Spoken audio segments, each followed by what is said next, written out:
So the first thing I'm going to talk about is how to monitor online instruction for your students in iReady.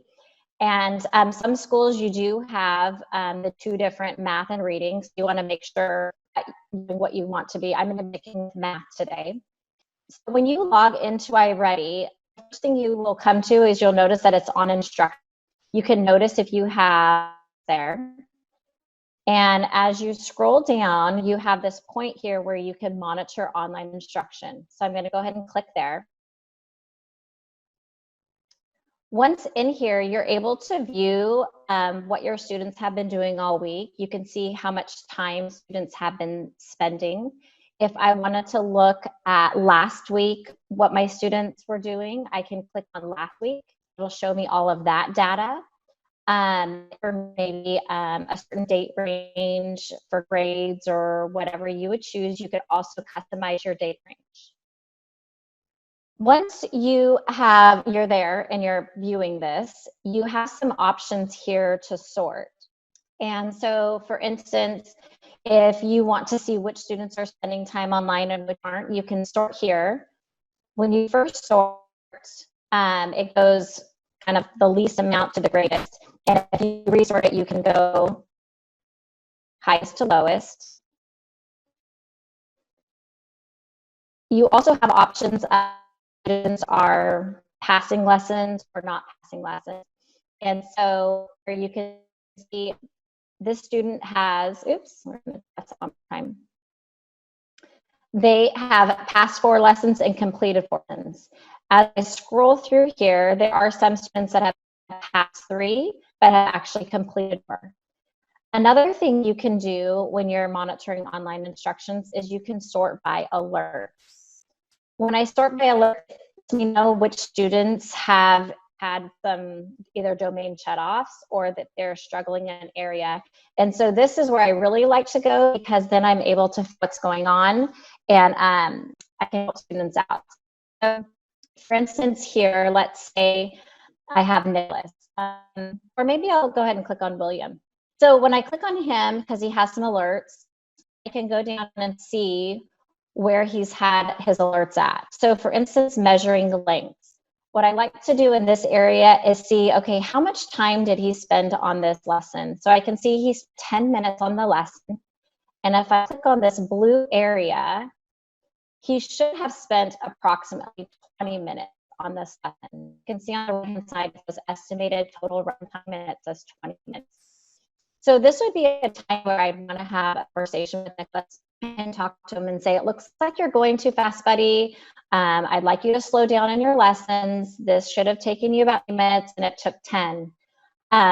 It could be, though, that let's say he was 30 minutes on it and didn't pass it. And so, again, you would want to have a conversation with him, and you can go through the quiz portion of this lesson. So I'm going to click on this for just a minute. When you click on the quiz portion, if I click go, so I apologize that's out on your end. You'll be able to go through this lesson with the student. You can actually click here too. You could go to specific parts of the lesson and quizzes. I find that when you go through this with students, you're able to see like what did they do incorrectly. You can have good conversations and kind of figure what's going on. Most of the time you go through a couple of questions with the students, you are then able to figure out the problem and helping them out. Just like how we're having a Zoom meeting right now, you could have a Zoom meeting with a one-on-one with a student, or you could do a Google Meet with them where you can share your screen like I am. And this will help you figure out what's going on with this lesson with the student. Yes, I'm sure. And so you can help that way if you go through the lesson with them. So again, I'd like you to have little conversations. Sorry, I'm not able to close this. Just 1 second. So anytime students are not passing lessons, you want time they're spending, you might need to have a conversation with that.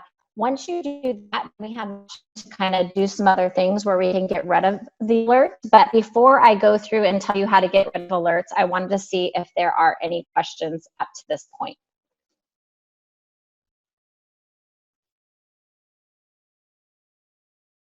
There are no questions in the chat right now. Okay. All right, so after that, once you've if you've had a conversation with students and you want to remove those alerts, let's say I, talked here, who am I talking to? William, had a conversation on the phone that he really needs to slow down. And at that point, you can see that this lesson was in the measurement domain. And so if I go up here to measurement and data, and if I click view, a couple things here. So you can see we're here where we can adjust individual lesson path. His domain is still on in this area. And if you scroll down, you can see that this was originally where they placed him when he took his diagnostic. And as he went through, he started to not pass these lessons. So since I just talked to him about this measurement length lesson, we went through like what he answered, how he did things. And so I'm going to go ahead and readjust his placement there. So if I click on that and then keep going through green arrows. So if I click through, I'm going to now reassign him this lesson.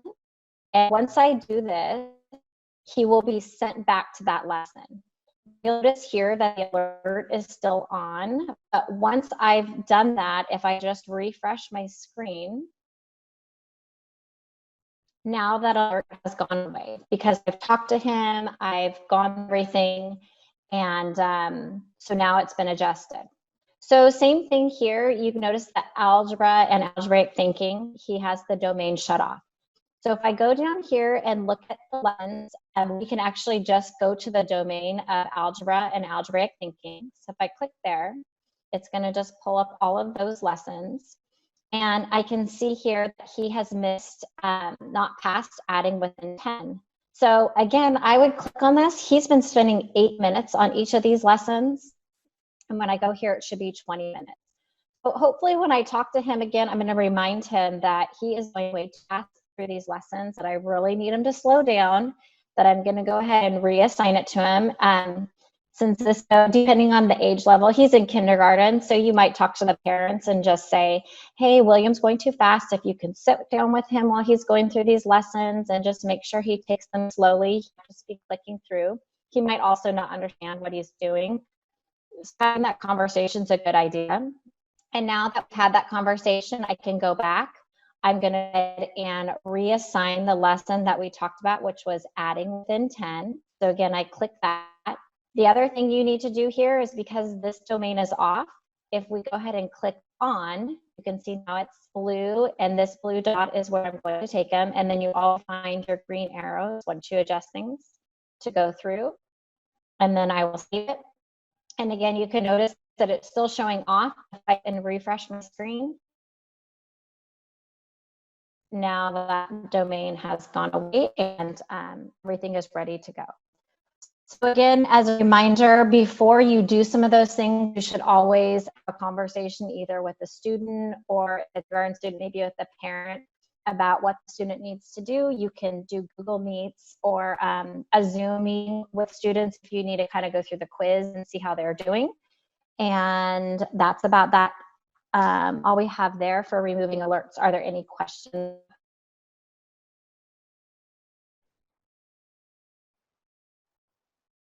There are no questions right now. Okay. Okay. So, I wanted to talk about is how you can even update a student's path view, kind of where they're at.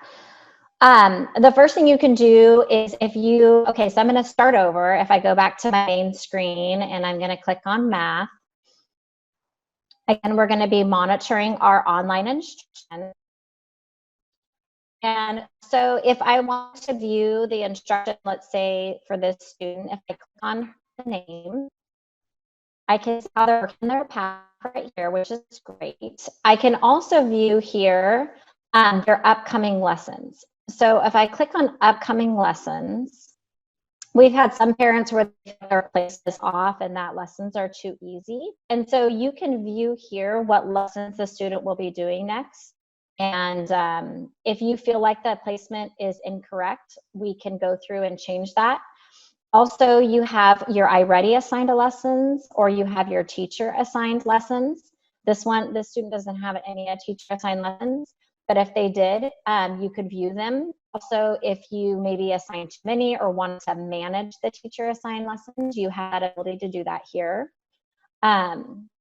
So this is where if you feel like the placement is inappropriate and how these lessons are going, this is where we would then close this area, and then I would go back to her again. And just like I showed you before, you would go and click view, and then you could adjust her placement based on where you felt she should be. And again, if you scroll through, and I kind of already said this, but you can see, since she's fourth grade, I'm going to go a little faster. See, here's the grade levels here in the middle, if they've taken the lesson, and then on the far left side, it will show us that originally where she was placed and how she's passed those lessons. In fact, here it looks like maybe she'd taken the diagnostic twice. So originally in the year, she started out there, and when she retook the diagnostic, it changed her placement to start here. So it moved her on a little bit in her path. That's also where you would see breaks in the path. I'll take you out there and show you. This is where she starts. She's been passing all her lessons and doing well. And if you wanted to change it, though, you could change it there. So you notice here how there's like breaks in the path and a break in the path. That is, again, where they have possibly taken the diagnostic again and show that they knew things, and so it moved them to a higher placement level. Okay, are there any questions right now? No questions. Okay. All right. The next thing I'm going to do is talk about assigning a lesson. And whenever you're going to assign a lesson, you are going to go to Assess and Teach first. Once you click there, I'm going to be assigning I'm going to go to Instruction. From Instruction, we are going to click on Math. So this is where we can assign a lesson. And as we go down here, if, for instance, I'm teaching third grade, I could type in 3 and it will bring up third grade lessons. If you want to see what the lesson will look like, you can click on any of the blue. So let's say I wanted to multiply by 10s. So if I click on here, you can see the estimated running time for this lesson is 18 minutes. You can view what the instruction looks like, or you can view on the quiz. I'm not going to press on that because it gets kind of loud, but you can view exactly what the students are going to see. Once you look through that, if you decide that this isn't appropriate for you to assign for your students, what you would do is click the check mark. And we recommend that you really only assign about 1 lesson a week or 1 lesson at a time to make sure that you don't bombard the student's teacher assigned path. But so once I click on that, you have to scroll back up, and you're always going through green areas when you're assigning something. So I'll go ahead and click on Assign Online Lesson. From there, you have the option, so you're needing to differentiate and maybe assign some lower level or higher level for specific students. You can go by students. You would click on that you're going to assign it to your whole class. Again, once you click something, you need to find the green arrow. So as we go through, I'm going to go ahead and say this is for my third grade class, and I'm going to keep going through green. Yours would only maybe show up as like 1 or 2, or if you have groups in your class, you could assign it to a specific group. So you want to click on that. You can make a due date, or you do not have to make a due date. It's up to you. And then you would go ahead and click Assign Online Lessons. So now that has been assigned to the class. One thing for you to notice, and right now I am signed in as Gabriella. This is a demo account. But if I go here and click, you can check your event log if you're assigning things to students to see if they've gone through. Sometimes in iReady, there's kind of a queue where things take long to get pushed in their system. And so you can see that the online lesson I just assigned was completed. It's a success. But sometimes it might be waiting to be, or it could fail to assign. And so by going to this event log, you can tell if it's been pushed out to students yet, or if something has happened. So you can always check that. And that's another thing, is just to be careful if you're assigning things. You sometimes want to do it the night before, because sometimes it doesn't go through right away. Another thing I wanted to tell you about here, and I'm going to go back to where I was before. So I'm going to Assess and Teach, Instruction, Online Instruction for Math. If, let's say, you're wanting your students to just focus on a specific domain, you can turn on and off your whole class's domains here. So let's say I know that we're going to be focusing on geometry, measurement, and data coming up here quickly. I can choose to turn off both of these domains for a little bit. And so if I wanted to turn them off, so my path focuses on measurement and data and geometry, and I go through and click, I can turn it off for my whole class or for specific students. And so I can go through and do that so that my students focus on what I want them to be focusing on. It gave me this alert here. It says students will not receive online differentiated instruction in these two domains. We don't necessarily recommend doing this all the time, but if you're just wanting your students to focus and to get some of those lessons, you can do that by turning on and off domains. And then you would turn it on going through that same process again. I'm going to go ahead and go back and not do that after all. Okay, so that is, again, how you assign online lessons. Are there any questions up to that point? Not right now. Okay, so the last thing that I wanted to talk about is how to assign a comprehension check. So I'm going to go to Assess and Teach, and when you click on there, instead of going to Instructions and I'm wanting to comprehension check, we would go to Assessment. Clicking there now, we want to do a comprehension check, and so I'm going to click on Math. You'll notice too that here in reading at your school, there aren't comprehension checks right now for reading. It's only in Math. So when you get to the comprehension check, you again have options of what you want to choose. Let's say you're teaching third grade, but you want to see if your students have the skills necessary, maybe from a prerequisite lesson in second grade. You can even assign second grade lessons or comprehension checks. So right now I'm just going to choose a second grade lesson. And so I don't want everything to pull up. I just want to look at second grade. As you can see that there are 2 versions to every test. I know some teachers like to give version A as kind of a pre-test and have students practice, and you can teach from that. And then later on in the week, they'll give B as the final assessment for it. So those are some options that you can do there. These quizzes, comprehension checks, they're testing the same standards as the quizzes in your book that you maybe give paper and pencil. So it's the same standards, but they're not the same questions. So in a way, you really have 3 different test options for each of these lessons. If you want to check to see if these are, this is a lesson that you want to give, again, you can, or sorry, comprehension check, you would click on there and you can preview the assessment. So as you go through here, one thing that to notice is that whenever they're choosing all correct answers, they are boxes they're checking, check marks. If there are circle here, that means there's only one answer. So just that's something the teachers should know that already, but boxes mean there's multiple answers, where circles is one answer. As I go through this lesson, maybe this is a topic that you didn't want to test your students on. And so you will have an option to create a custom test if you wanted to, where you can take out questions that you don't like or you feel like your students may struggle too much, especially if you're assigning this for them online at home. And so just kind of click through. Again, notice this one has circles. It would just be a one answer question. Maybe this with the drop-down menus, maybe this isn't something you want to have your students do right now.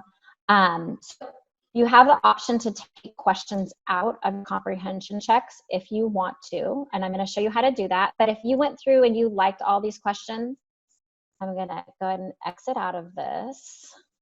So if we liked this, we previewed it, it was good, you would click on here, and once you check mark it, you would go and assign comprehension checks. Again, if you wanted to assign it for specific students or for your whole class, you check on the green arrows. And this is going to be my second grade class I'm assigning this to. You do need to make an available date that you're assigning this. You can make a due date or choose to not do a due date. And then once you assign it, it has now been assigned. Now, as I told you when we were going through, if you didn't like certain questions. So for instance, on this, oops. If on this, I wanted to make it custom. So notice how I'm check marking this. I'm going to go ahead and create this custom. This is for grade 2. And it was this lesson for mental strategies. So you can look at each of the questions as you're in here. I think it was question 2 that maybe I don't like this. So all I'm going to do is uncheck mark question 2, and that will no longer show up on the comprehension check for my students. You can preview it if you want to without that question, or if it's, go ahead and click through your green buttons. You can rename it, you know, I'm just going to name this example for right now. And if you want to do a description, you can. And then again, you can save and assign this lesson. Again, I'm assigning it for my class.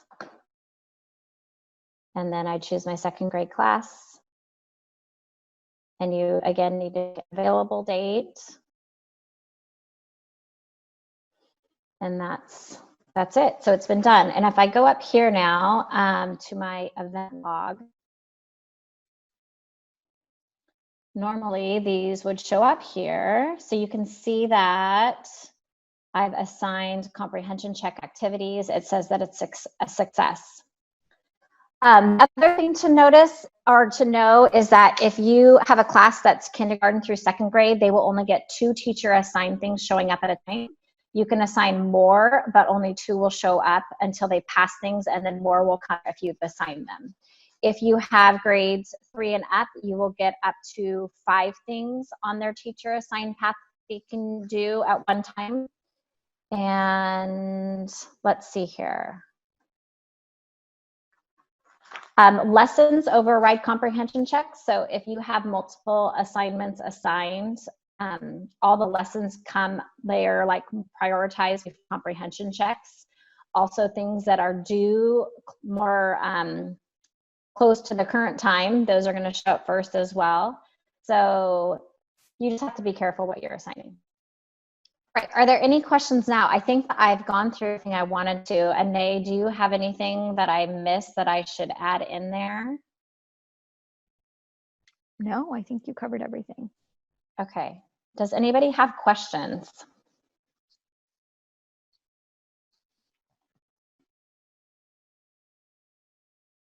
And you can also unmute yourself and talk if you want to. No, I don't have any questions.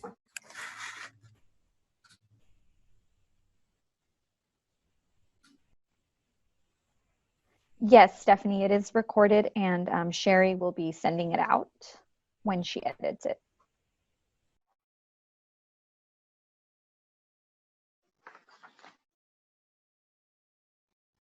Okay, we have a question here. Are there tutorials available to help our students navigate this at home? Interesting. That is a really good question. That is something that we can look for and find out. I'm sure iReady does have some things. One thing about iReady that's really nice, if you wanted to check, is if you go to the help area, from there, it has recommended help here things where you could go through and click through. If it's a general, it says like using the dashboard. I'm trying to think here. I haven't seen very many tools for students, but so Ready Classroom Central, if you go here, or actually even exploring iReady Central, I'm gonna click. You can search here even for like, we can put tutorials for students. And sometimes they are able to help us find things. So this has some videos on the diagnostic, but So I can explore it, and we can take down your name too, and I can email you later. But these are great ways for you to go and find different tools is through iReady Central, and just gonna click a couple more places.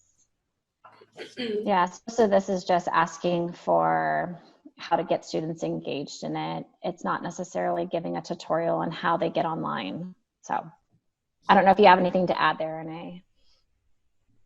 Nia just shared that Ready is working to create tutorials as well for teachers. But I'm not, she wasn't sure if they're going to have some for parents, but we can definitely suggest that to Ready. Perfect. And then, good. I was going to say too, here you have this feedback button once you're in iReady Central. And so you can always click here and you can make a comment and you can talk about like what you need. You can also email them and maybe ask them if they have any tutorial videos. They may email you back for students. So you have that other option as well. Kim, do we have access to demo kids accounts or do we just have demo teacher accounts? Oh, you know what? We probably do have demo kids accounts, but I don't know if I actually, I'd have to like go into my email and go for them. Okay, So, I was just wondering because Julie was just sharing that she teaches special ed, so she'll definitely need some videos to help navigate how to get into it from home. Okay. So yeah, so we can find email that we Julie can create them. Yeah. Right. Perfect. We could even probably create a video for students ourselves. Mm-hmm. Are there any other questions? So I'm wondering, is there some more questions coming in? No, no questions right now. Okay. I was going to say too that to everybody that's here, and if they have additional questions or issues, they can feel free to email me. I'm sure even you and A too, and Nia, and we're happy to help anybody out at any time with any of this. So I'm going to go ahead and put our emails in the chat for everyone. perfect. Thank you. Thank you guys.